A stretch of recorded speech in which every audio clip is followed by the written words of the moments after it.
Hello, welcome back to week 20 on Out on That Line. I'm Geoff here with my co-host Alex. Alex, how you doing this week? Geoff, 20, it's kind of a BFD, NBD. You know what I'm saying? I know what you're saying. I think this is a milestone for us. 20 episodes, that's not nothing. It's not nothing. And thank you to everyone that takes this ride with us every week. Yeah, we really appreciate it. We feel a renewed sense of creativity in this new year. Things are going to go well for us. So I think with a renewed sense of creativity, we want to talk about some other folks that are going to have some renewed senses of creativity this year, some artists that are going to be releasing albums at some point in 2021. And then our main album this episode is going to be the Steve Earle album, JT. We're going to start with the upcoming albums. And Alex, why don't you get us started with some that you might be a little excited about here? Well, I've got so many options. Obviously, we've got Cardi B is coming out with a new album, untitled, undated. Drake has Certified Lover Boy coming out, and I'm not a big Drake fan, but it's a big album. It's a biggie, so I feel like, it might deserve our attention. Yep. Lorde, Billie Eilish, Adele. The big one for me is the scuttlebutt is Kendrick Lamar is about to drop a new album that he's just about to drop one? Or like he's planning on it this year. He's been sitting on the material and he's ready to birth it, as it were. Okay. So I hope that'll be good. Because everything he's done has been excellent. I mean, he's, as far as hip hop artists right now, he's probably at the top of the pops for me. Oh man, To Pimp a Butterfly, like how badly I think we should record that or review that album. I don't know. We may have to do a little retro review.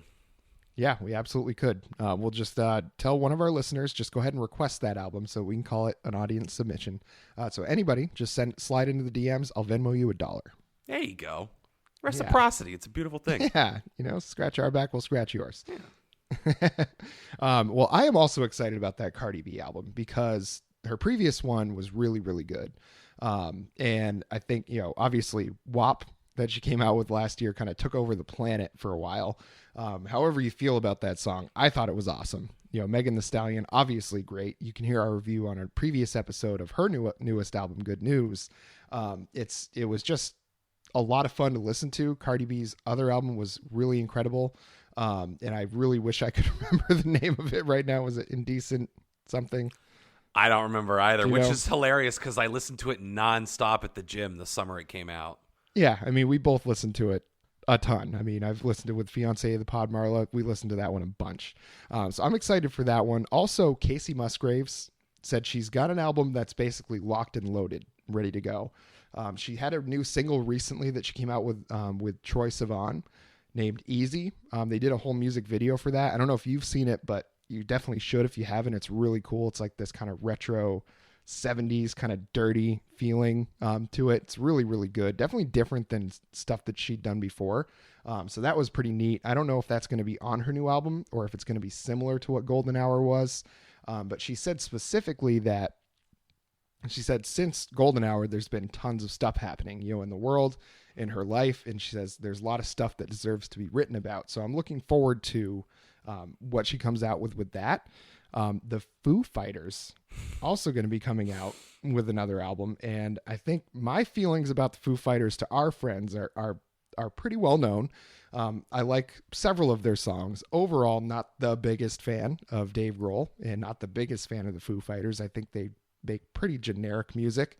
And I get a lot of flack when I express that opinion, but I will continue to express that opinion. I just don't think they're that great. So we'll see with this new album if it's going to be good. Because like you said, with the Drake album, that's a big album. I think with this Foo Fighters one, also, I don't know many other rock bands right now that are as big as the Foo Fighters. So it's kind of something that we're going to have to take a look at one way or the other, whether it's good or not, or whether we like it or not. One that I know is going to be good from a rock band is the Hold Steady. They're going to be coming out with a new album pretty soon. If people aren't familiar with them, they're very good as well. They've got several albums, so there's plenty to dive into with them. Julian Baker, who did the collaboration with Phoebe Bridgers on her Punisher album. Really looking forward to that. She's a Nashville artist, so might be kind of country, might be more skewing towards like Casey Musgraves kind of style, but really looking forward to that to find out what she does. And lastly, Hiss Golden Messenger. Probably the least known of the artists that I'm excited about, but it's just weird. It's just weird music. There's nothing, it's hard to kind of categorize what style of music it is, but it's when you hear it and you'd almost feel it more than you can categorize it. And it's a really kind of cool style of music that he does, but I'm really looking forward to seeing what advancements he can make on the next one coming up. Yeah, all the Hiss Golden Messenger that I've heard, I've really liked. I don't know that much, so I'd be interested to hear more. In terms of like more obscure acts that I'm interested in, I'm big into No Name, and she's had an album that's done. Factory Baby is done. It's ready to go. But there was this really weird thing like 18 months ago. She gave an interview and she was like, I hate that white people come to my show and like dance around to my songs and like have kind of appropriated something that I'm making that's distinctly black culture. So she, in essence, retired from making music and started a book club, which was an outgrowth of like her community activism. So like everybody thought that she had like completely retired from music, but then she's like, nah, I do have this whole album just sitting there and I'll be ashamed not to release it at some point. So I'm really looking forward to that. And like, I think she's crazy talented. In terms of people who, improbable prodigies in the 2021 music landscape, Evanescence coming out with an album in March called The Bitter Truth. Hell yeah. I've got a morbid curiosity about that one. I don't know about you. I am, I don't know if I'm like, I can really call it a guilty pleasure, because I think Evanescence I don't know if anybody's considered them bad. I think most people probably only have heard that, the Wake Me Up Inside song. I'm terrible at remembering titles of things on this podcast, but I think they'll know exactly what song that is. But they did another one, My Immortal. Amy Lee, the lead singer, is pretty well regarded as having a powerhouse set of pipes. She's a very, very good singer. Had a pretty well known relationship with the lead singer of Seether that went pretty sour. So I would imagine that some of that is going to be coming out on this album, because I think she's still got some feelings about that. And I think the guy was an absolute dickhead. I don't know if she was an absolute dickhead during that. Who knows? But this album should be pretty good. And whether you're into that style of music or not, I don't know. I know she is talented. Looking forward to hearing it. And, maybe it's going to be a guilty pleasure for me because people make fun of me for it. But I'm confident it'll be pretty good. Well, speaking of absolute dickheads, I, too, am on the record as not being a big Foo Fighters guy, so we are really going to have to gut that one out. But also, Lana Del Rey has Chemtrails Over the Country Club coming out. Oh, God. I really can't stand Lana Del Rey. Like, if you think we've been critical of Taylor Swift, Lana Del Rey is somehow less talented than Taylor Swift. Figure that one out. It's hard to articulate just like this Quaalude Haze sound that she's got. My pussy tastes like Pepsi Cola. It's like not singing. It's like a fugue state. It's like her waking up from a fucking car accident and like free associating the last things she remembers before it happened. It's just like god-awful dog shit music. So we should definitely listen to Chemtrails Over the Country Club when it comes out in March. Absolutely. And I think the name of that album just strikes me as like, she is a very privileged individual right now. And I think she is very good at putting her foot in her mouth, because she'll express some views and then she finds out, oh, people don't know what it's like to be really rich and a white woman, and she acts surprised. She's like, well, I meant no offense by that. And it's like, well, you're living in a different world than a lot of the people right now. So like, you just have to kind of check yourself before you say some of the stuff you do.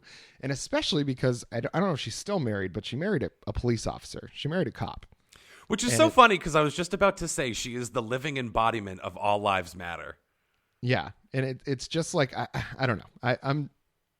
I don't care much for Lana Del Rey. I think the cover she did of Doing Time by Sublime was pretty decent. But that's about the only thing that I really am going to give her credit for. I will give somebody credit, though. It's from her previous album. It's like she does that monologue about it being like the midsummer of her youth and blah, blah, blah. All these things about how she loved people so much that she couldn't stop from crying and like this whole poetic monologue that's really just a bunch of garbage. But somebody set it to a video of Fish getting fed through a tube when they're like trying to like propagate a river with fish, and they just like feed them through this little chute that like just fires them like hundreds of feet through the probably a little like 6 or 8 inch tube, and just shoots them into a river and just launches them. And somebody did like a slow motion cut of the fish flying through this tube with her monologue over it. And it was just so perfect. Such a perfect embodiment of her music. It's second only to the footage of Guy Fieri eating Set to Hurt by Johnny Cash. Now we are not going to have any Guy Fieri slander on this podcast. You even do the Fieri. Wow. Oh, yes. I white trash it up and go Fieri. Big time Guy Fieri stand. I actually have a knuckle sandwich T-shirt purchased from the Guy Fieri shop. Yep. You ever had donkey sauce? No, I have not. I haven't actually eaten any of his food, but I watch the show a lot. It's probably for the best. Yep. What is it, like a barbecue sauce? What is it? I don't know. I would assume it's like, I know horsey sauce is like ketchup and horseradish or some shit. Okay. Or like mayonnaise and horseradish, or all three. I don't really know. But like, I would assume it's something close to that. It's some horrible Frankensteinian amalgamation of different dipping sauces. It seems very much in his wheelhouse. Okay. Well, I mean, it's got to be out of bounds. You know, he is the mayor of Flavortown. I'm a proud resident of Flavortown. Oh. God bless Fieri you. 2024. That's what I say. Well, you heard it here, folks. Before we move on to the main event, the Steve Earle album, I feel like we would be remiss not to mention that St. Vincent is also coming out with a new album this year. And if folks aren't familiar with St. Vincent, she's like a disciple of David Bowie, just this off-the-wall kind of character. And she is really incredible guitar player, first of all, but just makes such strange music. You know, she did the project with David Byrne from Talking Heads, and that kind of style of music is really kind of the closest thing I can compare her to, which is just off the wall. You know, it's just like, well, what's going to sound good here? Do I need an electronic beat, or am I going to have a real drum set? It's like, it's just, she's so musically talented that she's got so many influences that whatever she needs to do, she can make it work. And I'm really looking forward to what she does. Yeah, and it's been a minute since Mass Seduction came out, which is a great album. When I started getting into vinyl, that was one of the first albums I bought on vinyl. So, yeah, I'm looking forward to that. I'll tell you one more that I'm kind of torn on, and we'll see where you lie with this one. Yeah. Greta Van Fleet. And for a minute, I was like, they're not really going to name their album after the first Pink Floyd album, which was The Piper at the Gates of Dawn. I looked at it really fast, and I was like, what? Are they going to do like a shot-for-shot remake of Piper at the Gates of Dawn? Bold strategy, Cotton. Let's see how it plays out for him. But The Battle at Garden's Gate, which that right there does not instill me with a ton of confidence. Here's my thing with Greta Van Fleet in a nutshell. I think a lot of people's criticism of them is like, whoa, the lead singer sounds like Robert Plant, and that's pretty much like it. And their defenders will be like, yeah, well, it's okay. I think you and I have had this conversation. It's okay to sound like Robert Plant. It's what you do with it. But I think the latest couple singles that I've heard have really exposed the fact that, like, that gimmick is all that they've got. Mm-hmm. They don't seem to be especially talented songwriters. They don't seem to be especially adventurous. So I think they've kind of pigeonholed. You can't deny the vocal talent. You can't deny that they're tight. But in terms of like moving away from just aping stuff and coming up with their own material, I don't have a ton of confidence in them. So yeah, I don't know. Your thoughts, Geoff? Well, I do enjoy Greta Van Fleet. I think less than, you know, some of the folks that we know. But just because it's like, I like Led Zeppelin, but they're not the first band that I'm going to put on either. There's like a select, probably like 8 to 10 songs by Led Zeppelin that will be on any like classic rock playlist that I might make.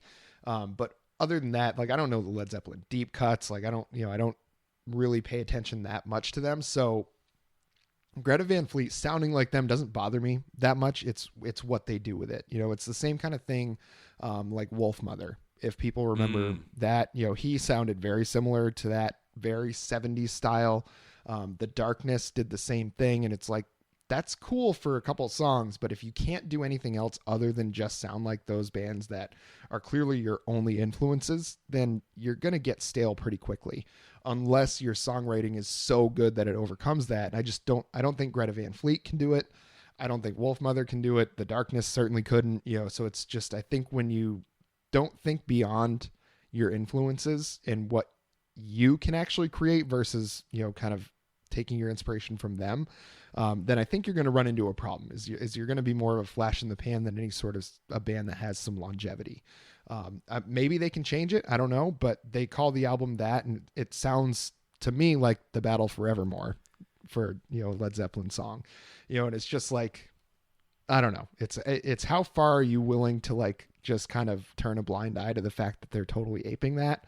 And if you enjoy the music, great. I'm not telling you not to, because it is good hard rocking music. There's nothing bad about listening to it. But if you're looking for something new, groundbreaking, I just don't think it's going to be it.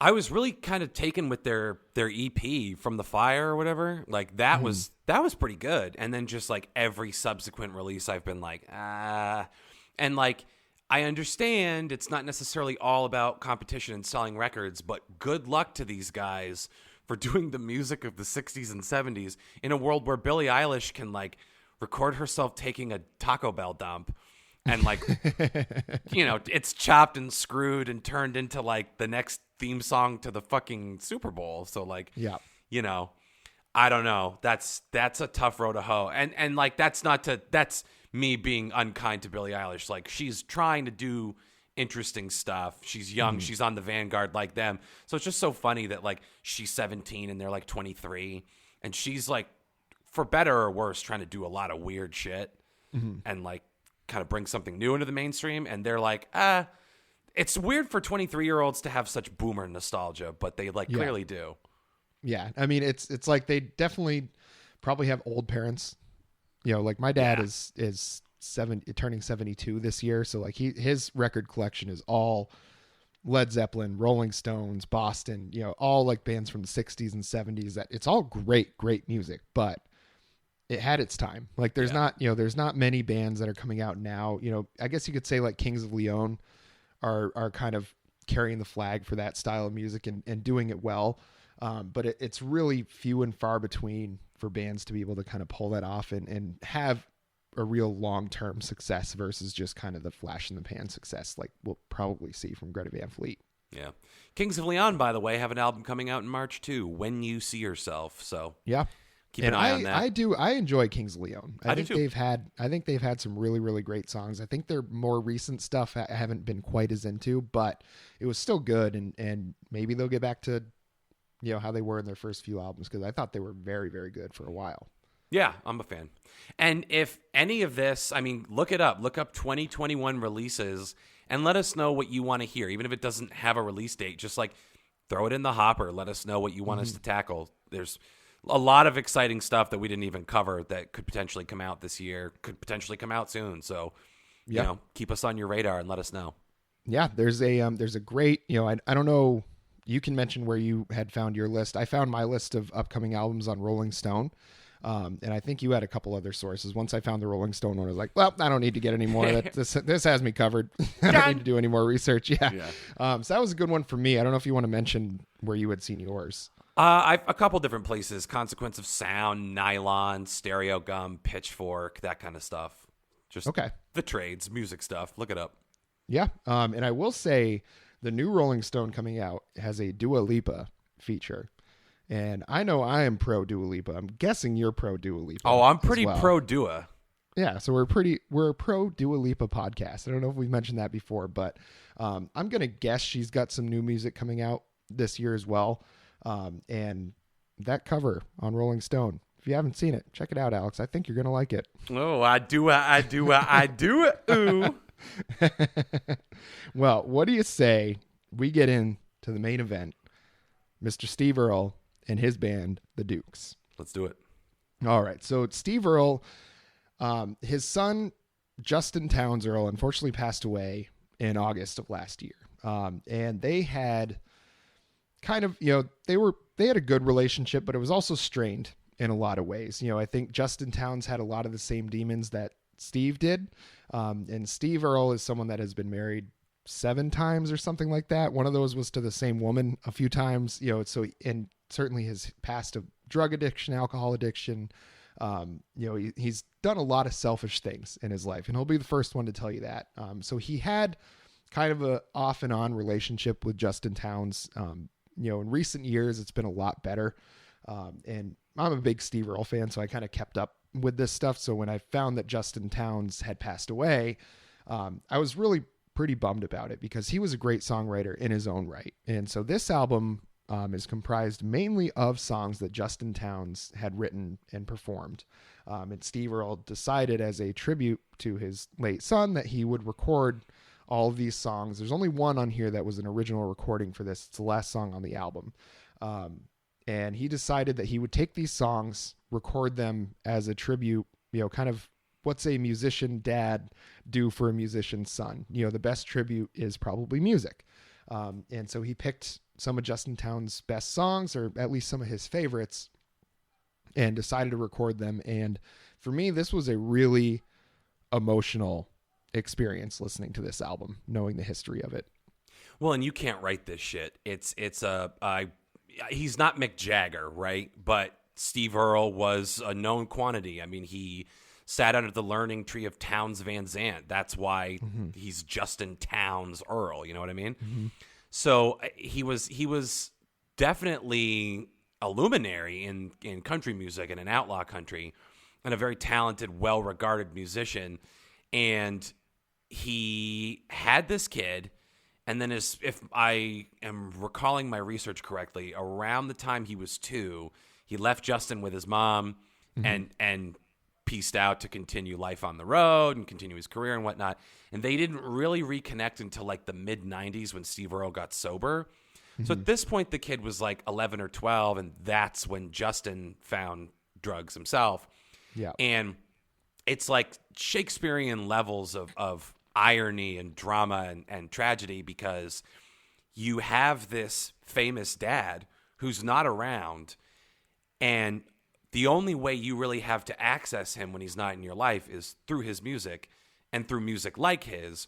So you build that connection, and that talent that aptitude's got to be at least a little genetic. Mm-hmm. So he becomes a talented musician in his own right. And Steve Earle, I read an interview where he's talking about like, I left for 5 minutes and my kid was teaching me finger sweeping techniques that I couldn't do, and like working on songs I wouldn't even think to tackle. He was fearless. And he even says, he's like, in many ways, he was a better musician than I was. Mm-hmm. And I think if I'm also recalling correctly, at one point, Justin Townes, or JT, I guess, joined up with Steve Earle and the Dukes, but was just too deep into the drugs and like couldn't function, couldn't perform. So then, like, this guy has to fire his own son, and he was estranged from him anyway. And it's just this long, fraught relationship that, mercifully, at the very end, was at its apex. Because they talk about, like, the last conversation we had ended with, "I love you, and I love you too."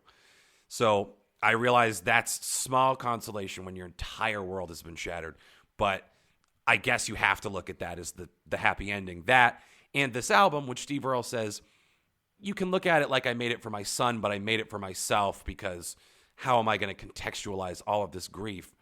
So I think it lends itself to a really interesting discussion for us in a slightly more abstract way, because we can definitely talk about the songs and how they're constructed and what they mean and all that.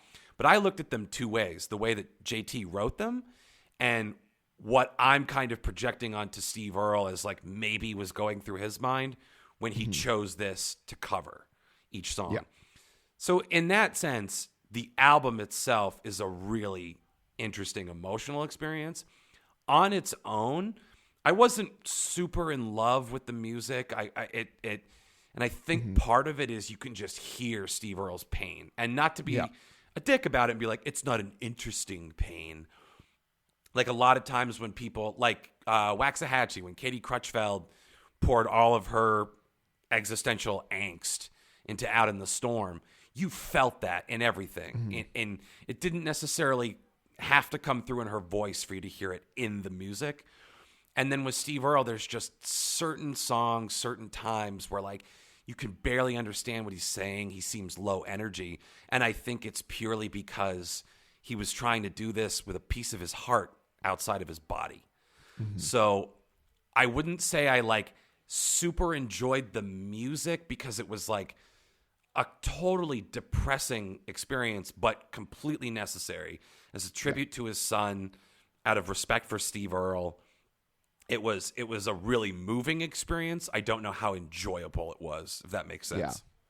Yeah. And I think it's the same, when he wrote Fort Worth Blues, way back in the day, that he wrote for Townes Van Zandt, that's got to be some kind of weird mind fuck that he wrote Fort Worth Blues for his mentor and then wrote another song because his son had passed away, and I think for me, Fort Worth Blues, I discovered it pretty soon after my mom had passed away, and, she was way too young to have passed away when she did, and that song for me, for some reason, just became kind of the song, for me to kind of deal with the grief of that and everything. And it was always, whenever it comes on, I still have to fight back tears when I listen to it because of what it reminds me of. So it's to have the situation for Steve Earle where he's written that song already, and now he's got to write another one for his son that he named after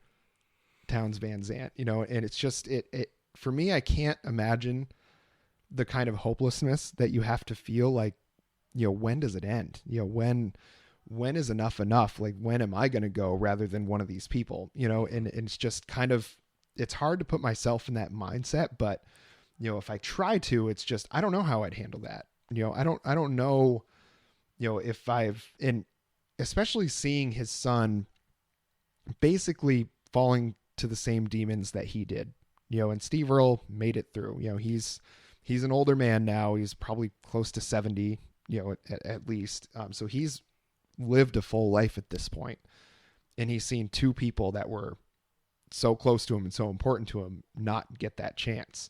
And, for reasons that are really, maybe Steve Earle could have done something about. I can't imagine that he hasn't thought that. Mm-hmm. So it's just listening to him, there's very few people, I think, that can project emotion and being kind of broken through music better than Steve Earle can. I think there's just very few songwriters that do it in a real way like he does, in such a way that is not so specific to his pain, but leaves it vague enough for you to connect with as well. And it's heartbreaking to listen to this, to imagine what he's gone through and how much he probably blames himself for a lot of it. This whole thing is just saturated in guilt. Mm-hmm. And it especially with it was a drug overdose that took JT. And like you said, Steve Earle struggled with drug and alcohol abuse for many, many, many, many years. And I'm sure if at any other time in his life the temptation were strong, I can't imagine what it would be like after losing your firstborn, especially mm-hmm. after that fraught relationship. I don't, if you never knew them or you had a totally bad relationship, that's a different kind of guilt. If you mm-hmm. loved them and had a picture perfect relationship, that's a different kind of tragedy. They had these peaks and pits, and they like really went on a journey together as father and son. They've got music in common. They've got their demons in common. So you talk about what could have Steve Earle done. It's like, again, it's Shakespearean, passing on a gift and a curse, an aptitude mm-hmm. for music and an addictive personality. His guilt is palpable, and how much of it is earned and how much of it is like penitent, like how much of it is him trying to pay off some kind of cosmic debt that he thinks he's incurred by living mm-hmm. fast and loose when he was young. Hard to know. I haven't really read a ton of his thoughts on it. I can only interpret what I'm hearing on the album, and I have interpretations that may be completely off base, but I think that's why it's hard for me to say, oh, I really liked this album, because I don't think that does it justice, because again, I didn't sit like when I listened to Miley Cyrus where I'm like, fuck mm-hmm. yeah, I feel good.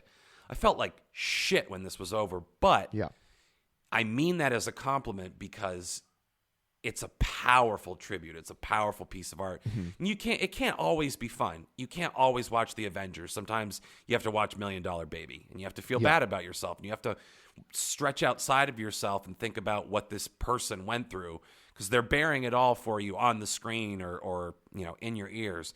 And like, you kind of have to take that seriously and really engage with that. Whether you get like a lot of pleasure out of it or not, you will get something out of it. Yeah. And I think it's, you put it really well when you said it can't always be sunshine and rainbows. It's as the poet laureate 50 Cent once said, joy wouldn't feel so good if it wasn't for pain, and it's true, because, you can have your Steve Earles with Copperhead Road and Guitar Town and, the Hardcore Troubadour, you can have all these songs which are like, I'm the gunslinging touring musician, like I'm just doing what I want to do. But then you have the Steve Earle that's on this album, like Fort Worth Blues, Transcendental Blues. He's got many facets to him. And, you're right in saying that musically, this album I wasn't totally crazy about. There were some good moments in it. The Dukes are a great band. But I think what they ran into was, they have to do these songs as JT wrote them, and that's not necessarily, while he was as talented as Steve Earle, that's not necessarily the same style of music. So, I think it's hard for Steve Earle to kind of fit into that style of music, because it's not the same type that he normally would make. So you always get that kind of Steve Earle sheen on it, when maybe Justin Townes would have done it a little better, because obviously he's the one that thought of doing it. But you can tell with the songs that he chose for the album that they were chosen for specific reasons.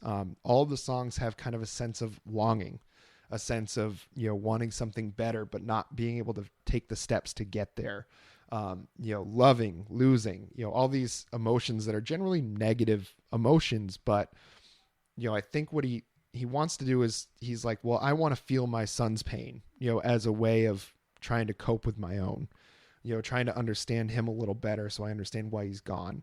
And it's hard to listen to when you listen in that context, because, I feel like everybody, unfortunately, has lost somebody that's close to them. Whether it's as close as just a grandparent or a parent or a brother or a sister or a best friend, everybody's got that experience of losing somebody. So listening to this kind of music is really difficult to do, because you can't help but compare it to your own life and kind of how you feel. And, with the first song called I Don't Care, the line that sticks out to me is, anywhere but here, anywhere at all, I'm just looking for a change. And it's the awareness of how much you're messing up your life, and how much you've hurt people around you, and how much you've hurt yourself. A lot of times irreparably. And it turns out with JT that it was irreparable, the damage that he did to himself. But that kind of line is, they know how much they're messing up, but the addiction has gripped them so strongly. Their vices have taken such hold of them that they can't do anything about it. It's going to take an act of God basically to save them. And unfortunately for him, it didn't come. But you can see with lines like that, that's exactly why Steve Earle would have picked a song like this to start off with, because it's like, well, I wish I was somewhere else too. Like, I understand how my son feels. I've written 1 million songs like this. And it's just, once you realize why he's picking the songs, it just adds that such a deeper emotional layer to it. And again, my like second and third listens through were painfully tough because of that. Because like you said, this first one, it's all about this desperation that's born out of the struggle to survive. It's not even like you're in pursuit of a good life. You're grinding, you're trying to find it, but it's just so desperate. It's just so difficult that you don't care where you go. You throw a dart at the map. Anywhere you hit is got to be better than where you are right now, because it's just this inescapable hell you feel powerless to get out of. And then flip that onto Steve Earle. It's like, how does he run from these emotions that he's feeling in the wake of JT's passing? Mm-hmm. Just if he could be anywhere but having to sit with his grief, I think he'd go. Yeah, and it's an impossible position to be in. Yeah, and I think he also feels like he gave these problems to his son, by not being there when he was younger. by not being there once they did get back together, not being there for him enough, and how are you ever going to be there for somebody enough? You know what I mean? How is that?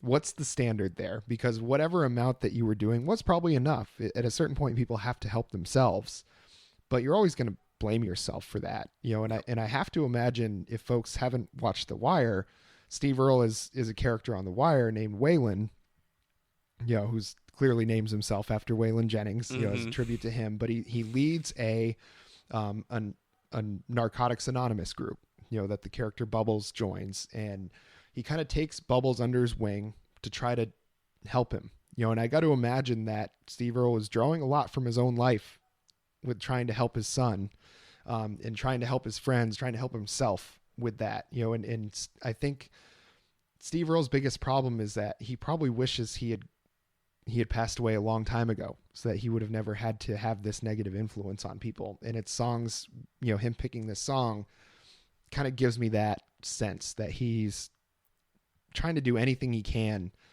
to emotionally be somewhere else, physically be somewhere else, wishes he could go back in time to fix some of these things that he thinks he's caused.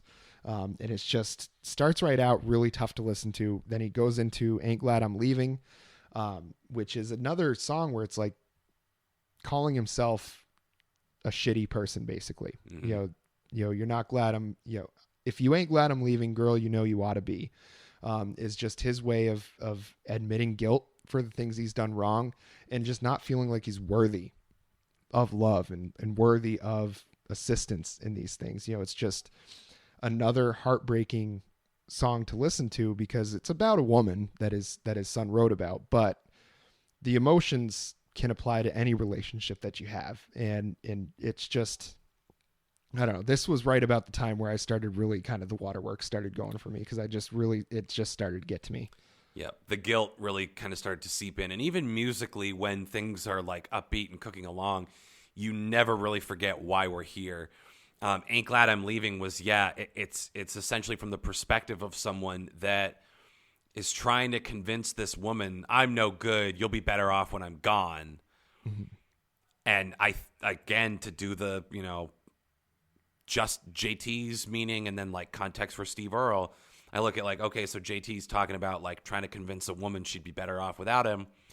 I wonder if Steve Earle's guilt leads him to be like, my son would have been better off if I had never gotten clean, and if I had died and like left him to wonder, or if just I'd never come back into his life, like, or I'd never sired him, if I'd been more responsible and never brought him into this world of pain. Like this song that, I mean, like otherwise seems like a very like self-loathing, self-deprecating sentiment, becomes just like that much more magnified when you look at it through the father's guilt.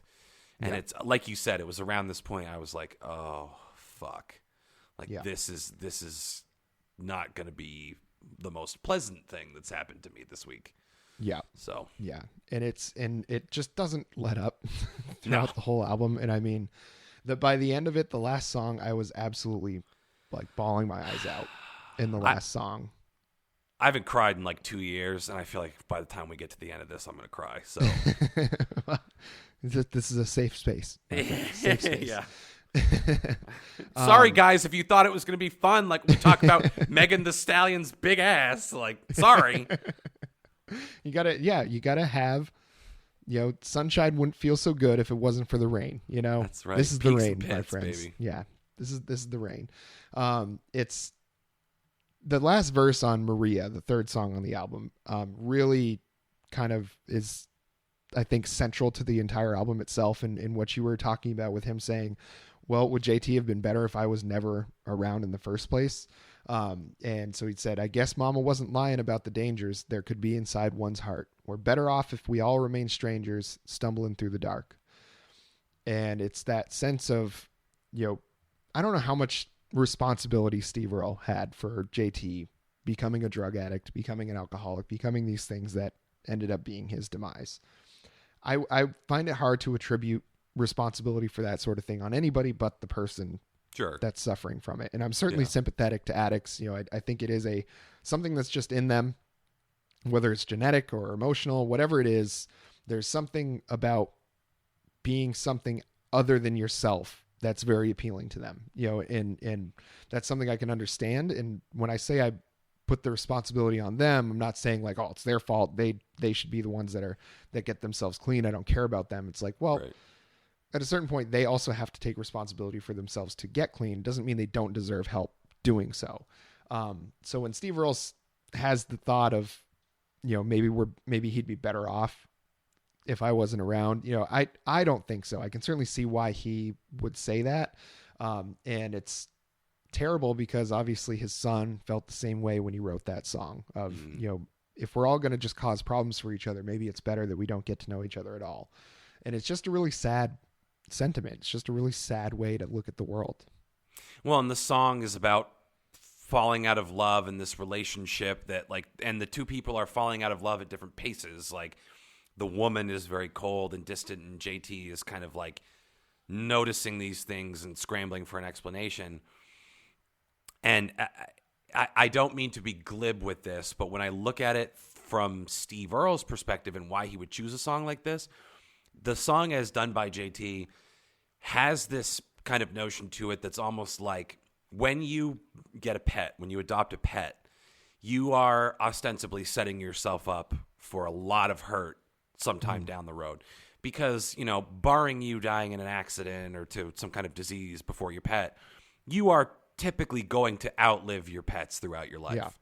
And it never gets any fucking easier, no matter how much time you get. You can have a dog for 20 years. You can have a dog for 2 years. And they imprint on you. And from the moment you bond with them, you are setting yourself up for that eventual pain. And Steve Earle even says, he talked about holding his son for the first time. And he was like, it was magic. And when the nurse took him away to go get him all cleaned up and dressed up, that's the emptiest my arms have ever felt. Mm-hmm. And that, I read that in that interview, and it was just such a gut punch. This idea of as much as children fill your life with joy, life is so unpredictable that you are, and no matter what happens, you are setting yourself up for heartache. Yep. Whether he becomes a model citizen or a raging drug addict who dies young, no matter what happens, there is going to be heartache in there. Your kids are going to hurt you, and you're going to hurt your kids. And it's going to cut you worse than hurting your best friend or someone at work. It's this bond where you would do anything for them, and sometimes you don't know what's right for them, and that's what's so frustrating. And the song takes on this whole new meaning of that cosmic gamble when you look at it through Steve's perspective. Yeah, and it's just another just piling more on the emotional bonfire. Yeah, that he's lighting on this album. He moves right on to Far Away in Another Town. And this is another one where it's, looking for, similar to, I Don't Care, the first song on the album. It's I'm going to find happiness somewhere else. Not necessarily happiness. Here he just says, I can be lonesome on my own. And what he's saying is, I'm going to just bring people down. So, and I don't need other people to help me be sad. So if I'm just on my own, everything that happens to me, I'm just responsible for. I don't have to blame it on somebody else that these problems are occurring in my life. And it's just that mentality that you have where it's that kind of real lone wolf mentality where it's I'm going to be just responsible for myself, nobody else. I can move somewhere else. I can be lonesome on my own. And knowing how his life ended up and, not only JT's life, but how Steve Earle's life has gone as well, with all the people he's lost and all the things that he's done, the many wives that he has. And certainly some of the wives may have been assholes, but I'm going to guess when you've got that many divorces, mm-hmm. you're probably the common denominator in why all those went wrong. And it's that feeling of regret and the feeling of that you just want to run away instead of dealing with it. And so you're not necessarily saying you're going to find happiness somewhere else, but at least you're not going to have the same sadness that you have here, wherever you're at. Yeah, and I think there's an element in it, too, of JT wanting to be chased, wanting someone, not that he's playing games, but wanting someone to prove that they care enough about him to give chase. And then I think, if you're his dad, I'm going to sound like a fucking broken record, but if you're his dad listening to that song and getting ready to do it, you think about that aspect of it, which is like he needed someone to reach out to him. And, you know, I can't say what Steve Earle did or didn't do to be there for him through his addiction and when he was sober and, you know, during relapses and stuff like that. I have no fucking idea. It's, you know, I have no frame of reference for that. But it's clear in this song that it's like a huge cry for help. And that would haunt me. So I would imagine it has to haunt Steve Earle. Yeah. And it's like, you know, if you have the addiction issues that Steve Earle had himself, it's like, how much responsibility is it responsible for you to take in someone else's addiction problems if you're not totally clear yourself? You know, how healthy is that for you to get involved with somebody else instead of, you know, maybe that one day you just both happen to relapse and start partaking in those vices again together this time. You know, and it's just like one of those things where it's like, I feel like it's hard to draw the line if you've dealt with the same issues. You know, it's hard to draw that line if you're both addicts. And while Steve Earle probably feels very guilty, he may have ended up in the same place as JT if he had decided to really try to go back there and help as much as he thinks he should have. It may not have ended that well. You know, it may not have been that Steve Earle is necessarily equipped to help somebody in that state because he was so susceptible to being there himself. Yeah, it's impossible to know. I do know that the next song, like in the interview that I read, once again, Steve Earle talks about they killed John Henry. And he was like, I'm actually kind of mad at my son because he came up with a great John Henry song before I did. It is a great song. It's a great song. It's an interesting song about like men who are driven towards a greater purpose and something larger than themselves, and they spend their lives striving towards it, and they either, you know, crumble and fall in the pursuit of it, or they get it and it ends up killing them. So it's again an interesting way to look at JT, an interesting way to look at Steve Earle, where like you talk about, well, we can't really assign blame to Steve Earle, right? He didn't put the needle in his son's arm. He didn't do anything like that. If there's any culpability he has in this, it would be when he was trapped in his own issues. He couldn't be there for his son, and very likely passed on a genetic predisposition to an addictive personality, none of which he did intentionally. He himself is a victim of those same things. But it's definitely really interesting to listen to this song and think about his thought process, where it's like, not only did I pass on some demons, I passed on an aptitude for greatness in songwriting as well. So it's, you know, this kind of bittersweet irony of somebody who died in pursuit of a greater truth is the theme of the song. It's like, that is literally what happened to Justin Townes. Yeah. It's got to be difficult because, I mean, this is a really, really great song. I mean, we talk about John Henry. Everybody's aware of John Henry was the one that, you know, had to dig through a mountain faster than a locomotive could do it, just to show that, you know, the strength of the human spirit. And, you know, obviously I think that's a myth, but, you know, it's definitely a, you know, the sense of, you know, the can-do kind of spirit, the human spirit. And then Joe Hill, he talks about, who was fought for unionization in like late 1800s and early 1900s, and got himself killed by a firing squad. So it's these things where it's like they, you know, these men that aspired for something so great, so far above themselves, and then the people that were too small to do those same things themselves were the ones that ended their lives, because they couldn't bear the thought of these men having power over them, and their ideas having power over what they believed in. So it's just very much an underdog kind of song, and it's, you know, it's probably the least emotional, I guess, the least emotionally heavy on the album, because I think it's just one that Steve Earle was like, well, this is just a great song. You know, not necessarily one that he felt super connected to, because it, you know, it didn't have the real deep emotional stuff to it, but I think it was more of he saw his son as a kindred spirit with this song, more than just that he missed him.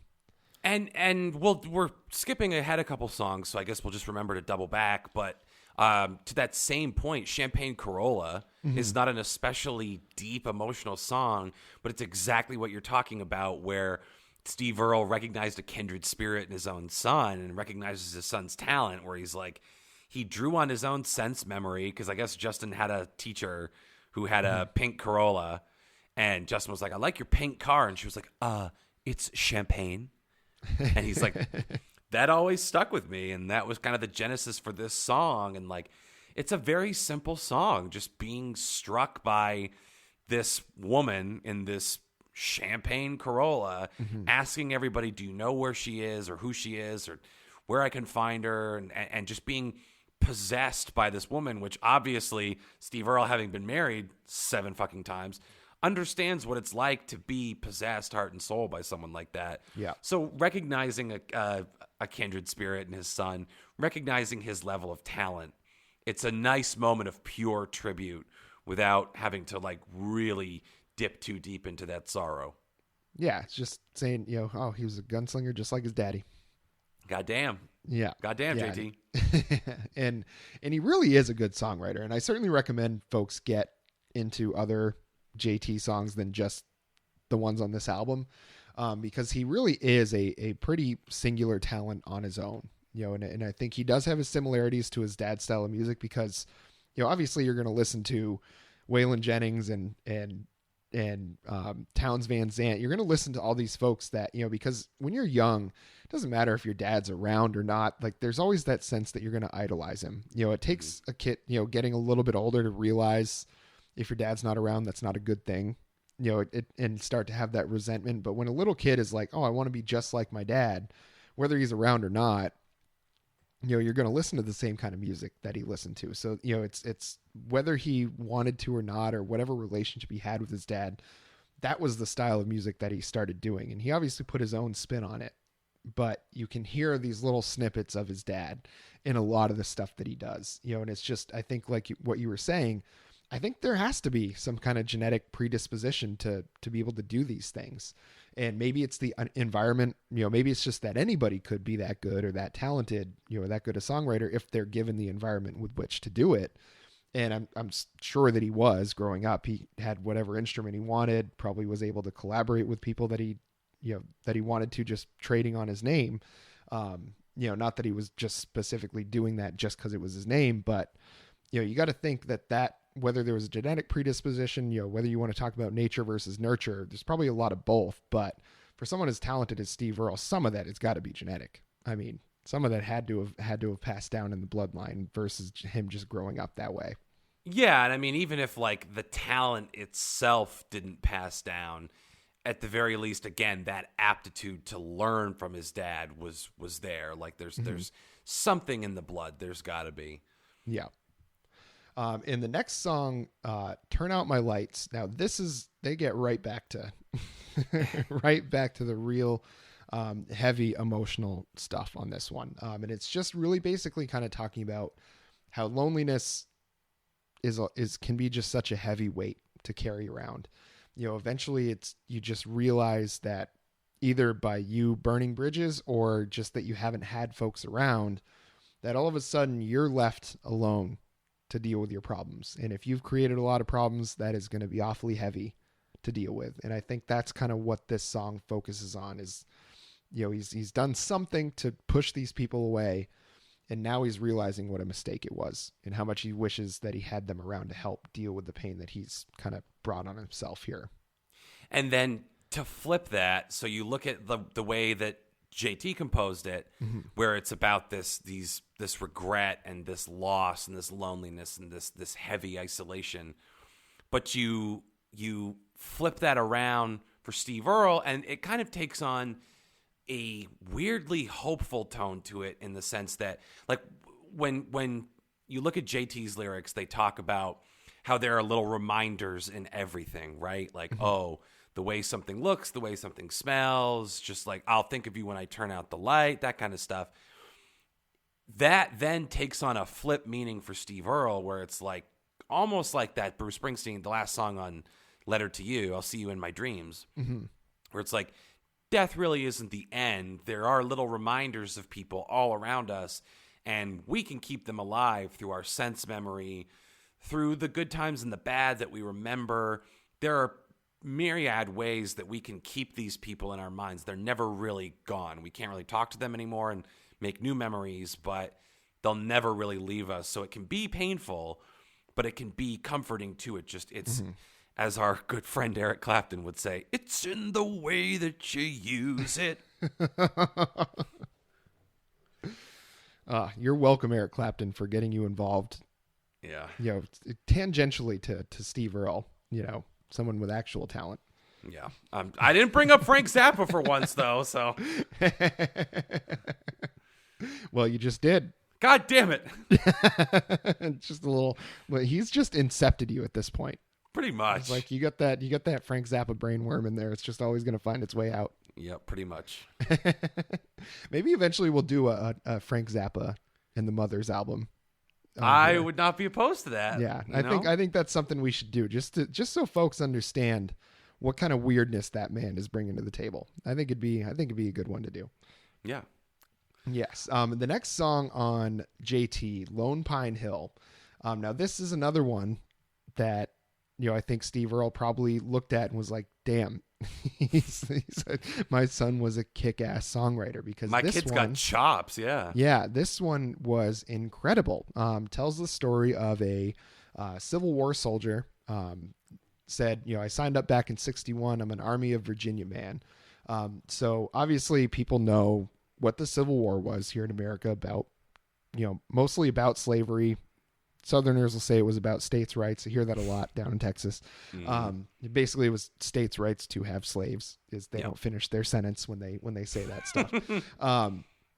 But it's about regret and fighting for something and not knowing what it's for. And I think he's talking about a soldier that says, "I ain't never known a man that's ever owned another and never owned nothing of my own. And after 4 long years, I just can't tell you what the hell I've been fighting for." So he's just like, this is a lost cause. This is not something that I've ever understood why I'm here or why I think this is something I have to fight for. It's just was the thing to do as a son of Virginia, was the thing to do. And I think he relates that to his struggles with addiction, his struggles with relationships.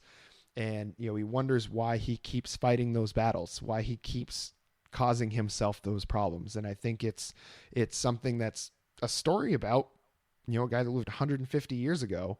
But it's also about those same struggles, maybe not being in war, but those same kind of emotional struggles happening in his own life. And then Steve Earle seeing this song and saying, well, shit, I can feel that too. Like that relates to me too. And it's just, I don't know. It just seems like this such a generational kind of thing where it's like, where does JT stop and where does Steve Earle start? Like, it's kind of hard on some of these songs to really find that split. And if I can just give a little shine to just JT on this one, the lyrics, especially at the beginning, are Warren Zevon levels of evocative and brilliant. I swear I see her in my dreams sometimes, held up in the middle of the night, shaken like a pistol in a young man's hand. So it's just this like imagery of probably people he saw next to him on the battlefield, just scared shitless, trying to operate this gun, but it's reframed as this memory of this girl and like quite obviously a sexual experience under the shade of the lone pine on that hill. She's shaking like a gun in a young man's hand. Just like, it's such a perfect image. It's such a clever turn of phrase that, like, again, Steve Earle had to have looked at this and been like, my fucking boy had chops. Mm-hmm. And the whole song is like that. It's really great. So for like, as much as certain songs in the beginning didn't super grab me, especially on the first listen, this one I was like, all right, okay, oh fuck, there's a lot going on here. It's just a tremendous song. It was one of my favorites on the album. Yeah, this one I think was top 2. I think the last song on the album and Lone Pine Hill were my far and away favorites on this one. And certainly both versions. Like, I went back and listened to JT's version of this as well, and he's definitely got, he's got a little less gravel in his voice than his dad had. He sounds, it's really, I don't know. It's hard to explain like how similar their lives were, and how, Steve Earle probably warned him about all the stuff that he was going to do. But, it's sometimes people just have to live their own life. They have to make their own mistakes. Unfortunately, JT made the big one. But it was, and a lot of times, I think he was trying to get clean. So a lot of times when folks overdose, it's because they've gotten clean or at least cut way back. And then they try to do the same dosage that they were doing before, and it's just too much for their body to handle. Over years, you can build yourself up to drinking 30 beers in a night.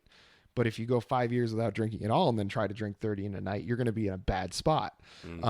Because your body doesn't handle that. And it might be that's what happened, and it's tough to, I can't even imagine what it's like to be Steve Earle and having to comb through. Maybe he just had these songs on his mind. Like he knew these were his favorite ones that his son had done.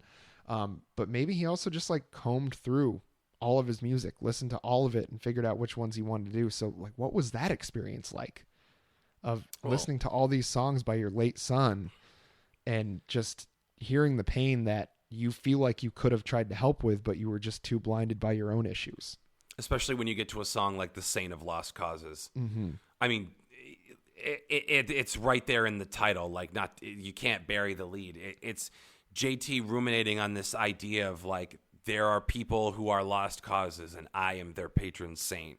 And just having this hopeless, just negative self-image and feeling like you blew it. You're a loser. And it's not, it's self-deprecating, but not so much that it's inaccessible and over the top. It's done very stylishly. Like the lyrics are great.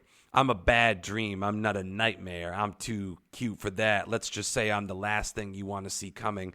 I'm the reason they say watch your back. But for so long, I was like a wounded hound, backed into a chain link fence. The world at large was just a big, mean kid poking me through the fence with a stick.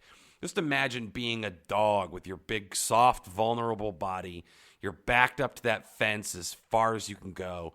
And some little asshole's just jabbing you with this stick.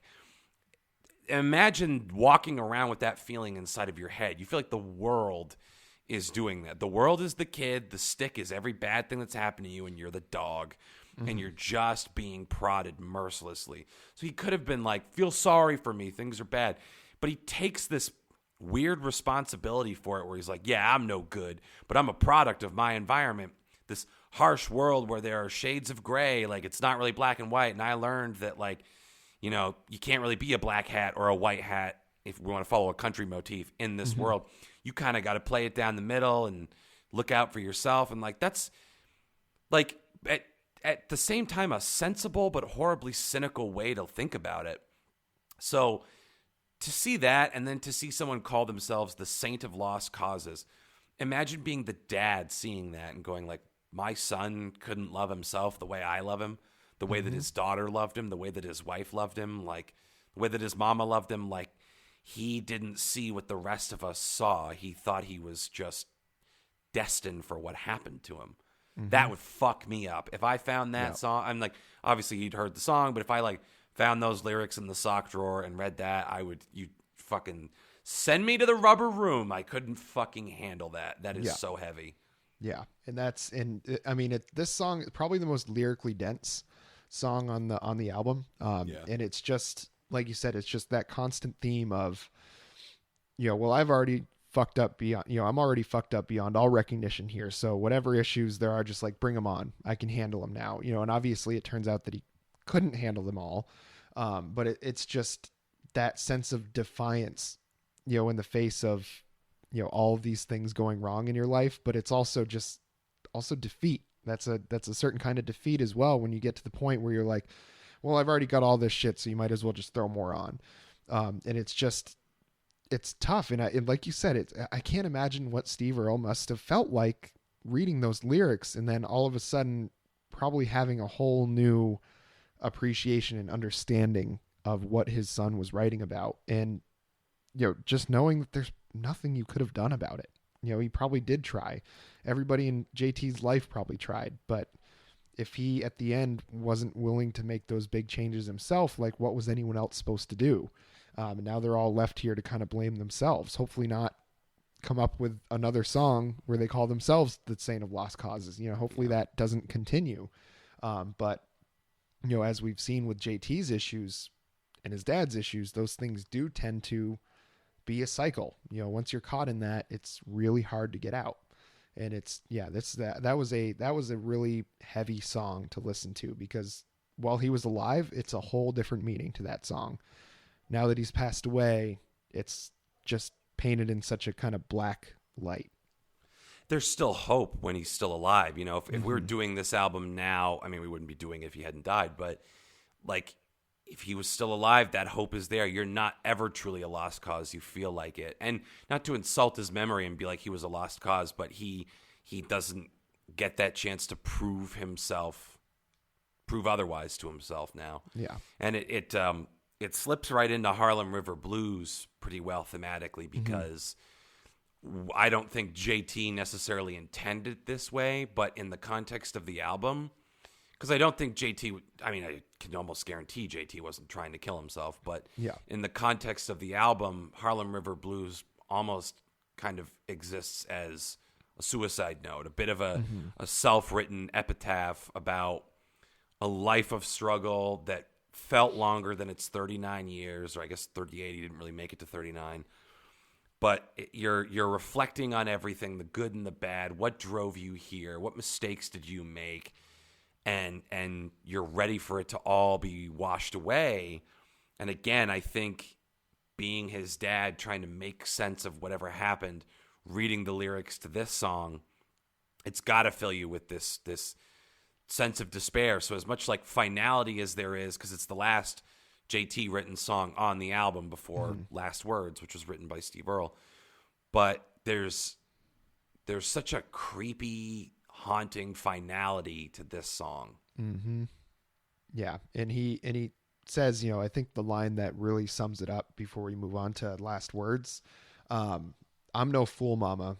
I know the difference between tempting and choosing my fate. So it's obviously he wrote this before he passed away, but in his mind, he was probably like, there's only one way my life is going to end. You know, he's like, I'm not going to die of old age. You know, I'm not going to, you know, pass away in my sleep at 88 years old and, you know, having lived a full life. He's like, if I don't make changes, this, you know, that's how it's going to end for me.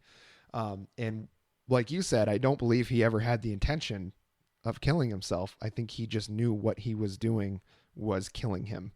And I think with Harlem River Blues, that's exactly what he was going for, you know, and that was exactly, he was kind of accepting that fate, as sad as that is, where he's like, you know, the same way in the Saint of Lost Causes, he kind of accepted the fact that he had caused all these problems and he has to now carry this emotional burden around with him everywhere. Harlem River Blues was him saying, like, someday I'm going to find my way out of it. It's not going to be the way that anybody wants me to, but, you know, it's the way that I'm choosing to do it. Yeah, it's just just a tough listen. Yeah, and that was the last line I wrote in my notes was, there was only one way this was ever going to end. Yeah. And I do not mean that to demean Justin Townes. I wish he was still with us, but that's the sense that you get from that song, that he knew there was only ever one way this was going to go. And that's a horrible feeling to live with. Yeah. Yeah. And I can't, I don't know. I wouldn't know what it's like to live like that. And just to know that no matter what anybody does, like, you know, you're just not strong enough to deal with those demons, like wherever they came from, if they were caused by you or other people, you just, you know, eventually everybody's got a breaking point, and he reached his clearly. And I'll tell you, I, you know, there was a lot of songs that got me emotional on this album, but Last Words absolutely broke me down. I mean, I had to stop. I had to pause it a couple times just to collect myself so I could continue listening to it with as objectively as I could. Because this one's written by Steve Earle, you know, directly for JT. And like you mentioned, he starts out saying, I was there when you were born, took you from your mama's arms, stood in awe, a witness to the first breath you ever drew. I wish I could have held you when you left this world like I did then. Last time we spoke was on the phone and we hung up, and now you're gone. Last thing I said was, I love you. And your last words to me were, I love you too. You know, and that's, I mean, I'm getting a little choked up now reading it again, because it's just how could you possibly wrap your mind around that when you've had a son that had such a similar life experience to you, but yet you still couldn't save him. You still couldn't do what it took to get him out of that life. And you wonder if like you were saying earlier in the episode, if Steve Earle had never been around, if he had just decided when he left just to never come back, if JT might have had a different life. If he had never given him the leg up in the music industry, if he'd never given him the help to get involved in it, would it have turned out differently? And I think Steve Earle is probably going to go to his grave wondering if there was something more he could have done. And that's just a pain I can't imagine living with. It's equally as probable that JT would still be alive and be a fucking mortgage broker, and he could have died even younger from these same vices. It's impossible to know, and that's reflected.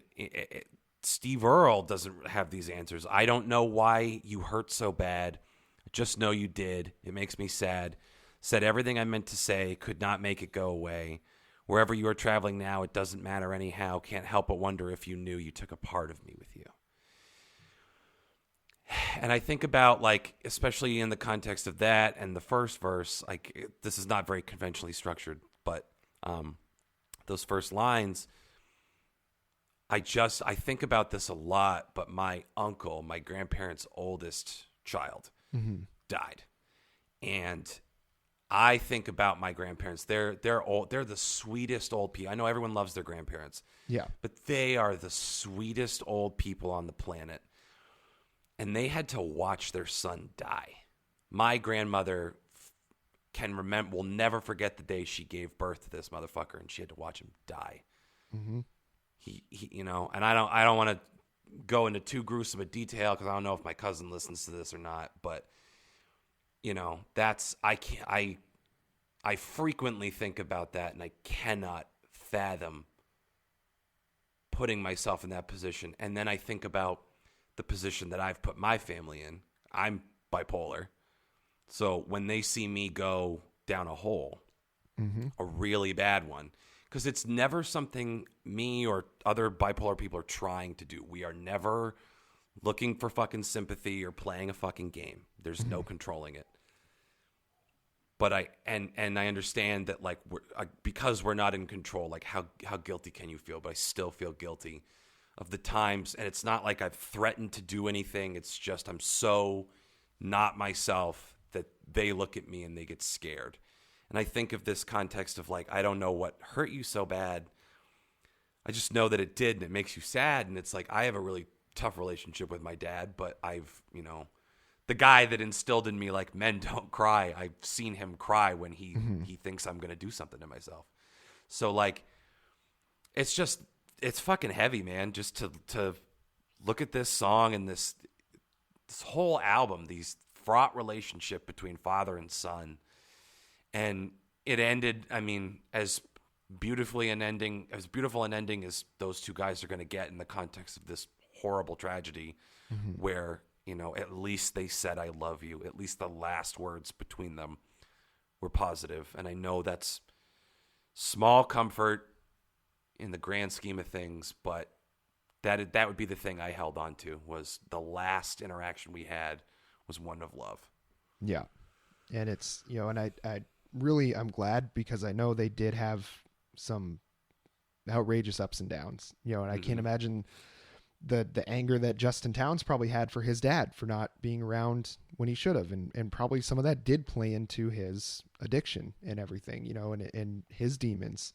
And then his dad not being there for him. And that certainly played into Steve Earle's demons, that guilt of not being there for the person that you helped bring into the world. It's just, I think this is a very fitting tribute, this song. I think a very fitting way to end the album.